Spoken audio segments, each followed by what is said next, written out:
Halo teman-teman, selamat datang di channel aku, Fresh Course.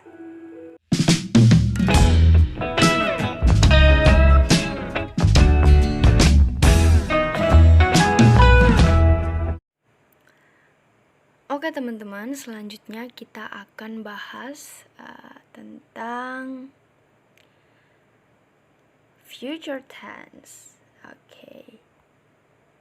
Langsung ke future tense. Yang pertama ada simple future, yang simple-simple dulu ya teman-teman. Langsung ke polanya aja. Simple future tense yang kalimat positif itu polanya adalah subject plus will atau shall plus verb 1 plus object atau complement gitu ya. Oke.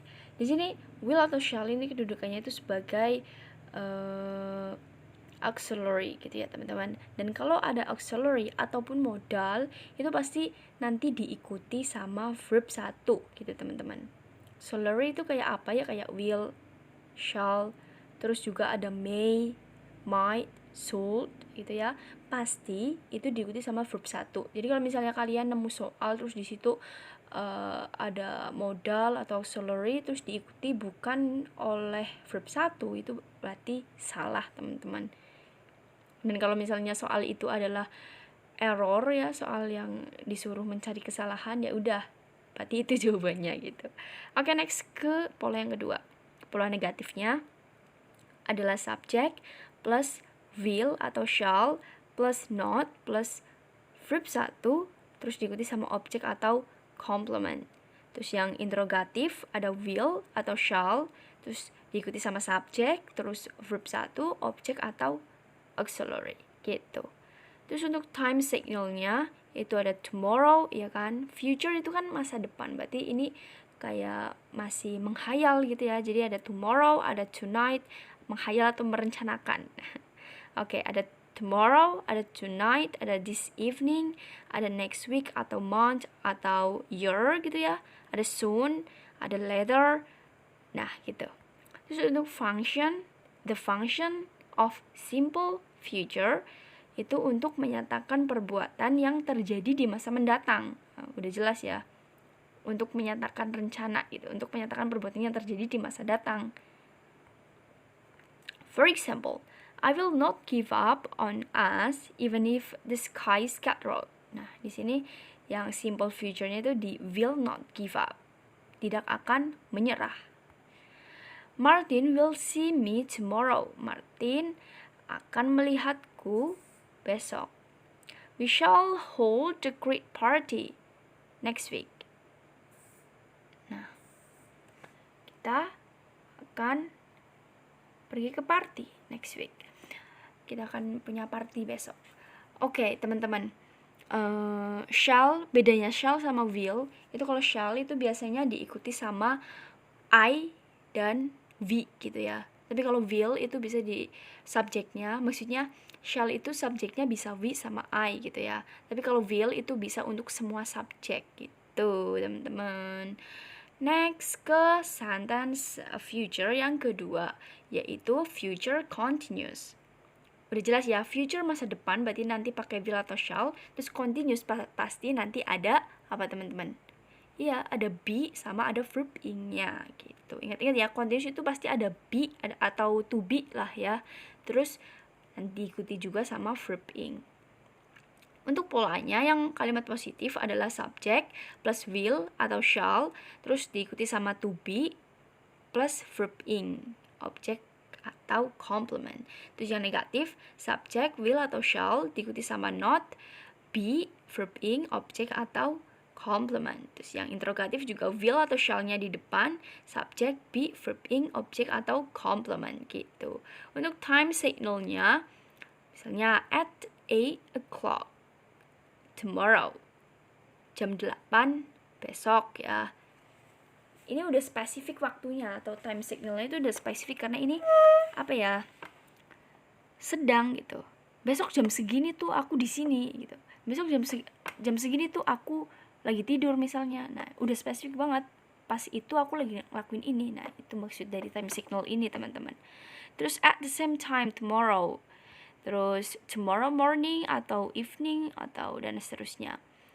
from now on, from 8 to 10 o'clock tomorrow, dan seterusnya.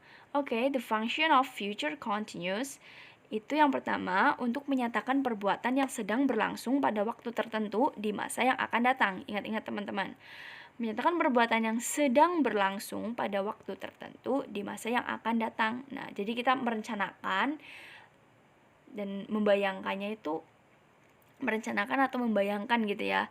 Dan membayangkannya atau merencanakannya itu kegiatan yang dilakukan in the future gitu. Yang sedang dilakukan in the future. Contohnya deh, I will be waiting for you at the same time tomorrow gitu. Aku akan menunggumu di jam yang sama besok gitu. Jadi dia udah merencanakan dulu nih bahwa dia besok tuh di jam yang sama bakal lagi nunggu dia gitu misalnya. Terus yang kedua, don't disturb me at 10 o'clock tomorrow. I will be sleeping then. Jadi jangan ganggu aku jam 10 besok gitu. Karena aku jam 10 tuh mau tidur. Nah, I will be sleeping then gitu ya. Oke, jam 2, I'm sorry. The second function, menyatakan perbuatan di masa mendatang yang sudah direncanakan atau merupakan rutinitas yang sudah teratur atau terjadwal. Example, right now, my girlfriend is sitting in a library, but at this time next week, she will not be sitting there. Nah, at this time next week. Nah, ini adalah time signal dari future continuous. Nah, future continuous itu sendiri yang she will not be sitting there. Jadi dia udah bilang dulu bahwa dia nggak akan duduk lagi di sini besok, minggu besok gitu. Oke, yang ketiga adalah future perfect. Udah ada future, ada perfect. Future berarti pakai apa tadi? Pakai will, pakai shall gitu kan. Kalau perfect itu apa? Pasti ada have, gitu kan? Have, terus nanti diikuti sama verb 3. Ingat-ingat teman-teman. Subjeknya, pola yang pertama atau pola positifnya adalah subject plus will atau shall diikuti sama have. Kenapa have? Karena will atau shall itu adalah auxiliary, maka harus diikuti sama verb 1 yaitu have gitu ya. Nggak bisa diikuti sama has. Nggak bisa juga diikuti sama had. Pokoknya harus have gitu. Have terus baru nanti di sini adalah verb 3 yang mengikutinya. Terus nanti baru objek atau complement. Terus kalimat yang negatif, subject plus will plus shall diikuti sama have, not, verb 3, objek atau complement. Terus will atau shall plus subject diikuti have, diikuti verb 3, terus diikuti lagi sama objek atau complement. Untuk time signal-nya ada by next Monday, by next week, dan seterusnya. Oke, next to the function of future perfect. Fungsi dari future perfect itu menyatakan perbuatan yang telah selesai dilakukan di waktu yang akan datang atau sudah direncanakan kapan selesainya gitulah ya. Nah, menyatakan perbuatan yang telah selesai dilakukan di waktu yang akan datang. Nah, sebenarnya direncanain kapan selesainya gitu. Oke. For example, our new servant will have finished preparing our dinner by 8 p.m. Jadi dia udah ngomong, pelayan baru kita akan selesai, have finished gitu kan. Telah finished, selesai, preparing, menyiapkan dinner kita, makan malam kita jam 8 malam gitu. Jadi dia udah bilang kalau jam 8 malam tuh makanan udah ada gitu. Next example, I will have picked my parents up by then. Can you see me later? Gitu. Oke, next to the sentence selanjutnya ada future perfect continuous. Udah future perfect continuous lagi gitu. Oke. Polanya subject, will, ini yang positif ya, subject, diikuti sama will atau shall, diikuti sama have, terus been, ada verb ing, ada objek atau complement. Hafal ya, udah hafal sekarang, bahwa kalau misalnya verb ing itu pasti depannya ada to be-nya. Terus kalau misalnya have atau his, atau has, atau hate, itu pasti diikuti sama verb 3 gitu ya. Nah, ini verb 3-nya adalah been. Nah, been adalah bentuk ketiga dari be gitu kan. Oke, next ke yang negatif. Itu ada subject plus will atau shall plus not plus have plus been plus verb ing plus object atau complement. Terus yang interrogatif ada will, ada shall plus diikuti sama subject ya, diikuti sama have, terus been, terus verb ing, terus ada object atau complement. Oke, untuk time signalnya ada by bla bla bla for bla bla bla. By next month bla bla bla for 3 days. Nah, ini bla bla blanya diisi waktu ya, teman-teman. By the end of bla bla bla. Oke.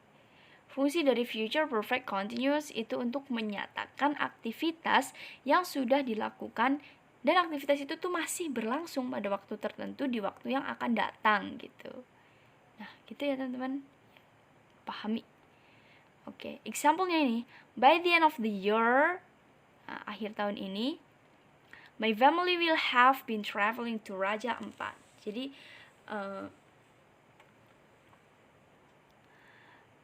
keluarganya itu akan telah melakukan, berarti pas lagi akhir tahun itu keluarganya tuh udah dan lagi ngelakuin, maksudnya lagi traveling di Raja Ampat gitu maksudnya. Oke, teman-teman. Next example, I will have been staying in Bali by January for 2 weeks. Nah, okay, that's all for future tense. Thank you for coming.